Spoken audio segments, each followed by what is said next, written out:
In this video, I will show you how to turn off Windows security in Windows 11. So if you want to disable Windows security, turn off Microsoft Defender, or temporarily switch off virus and threat protection on your Windows 11 computer or laptop, this tutorial will show you exactly where to find the settings and how to do this step by step. Before we get started, make sure to like this video, comment below if you do have any questions, and subscribe to the channel for more quick Windows 11 tutorials and simple tech guides. To do this, what you want to do from your desktop is come down to your search box in the taskbar at the bottom. In here, you want to type Windows Security and then open up Windows Security underneath Best Match. Once you've done that, from the security page, you want to click onto Virus and Threat Protection, and then from here, you want to come down to Virus and Threat Protection Settings and click on the link which says Manage Settings. Now, from here, you want to turn off real-time protection. Click yes on the permission that comes up, and this is going to turn off real-time protection.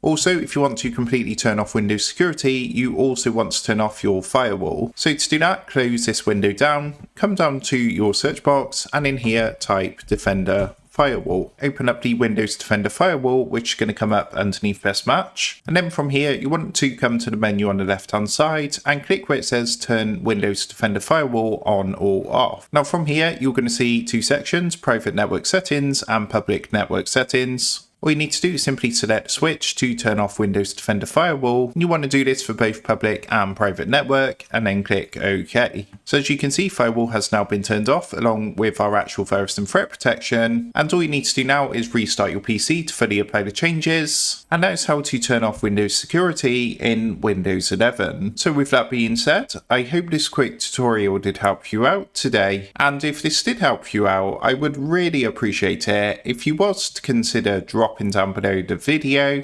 leaving a like, and also subscribing to the channel. With that being said, I just want to take a minute. Thank you guys for watching this quick tutorial, and I will see you in the next video.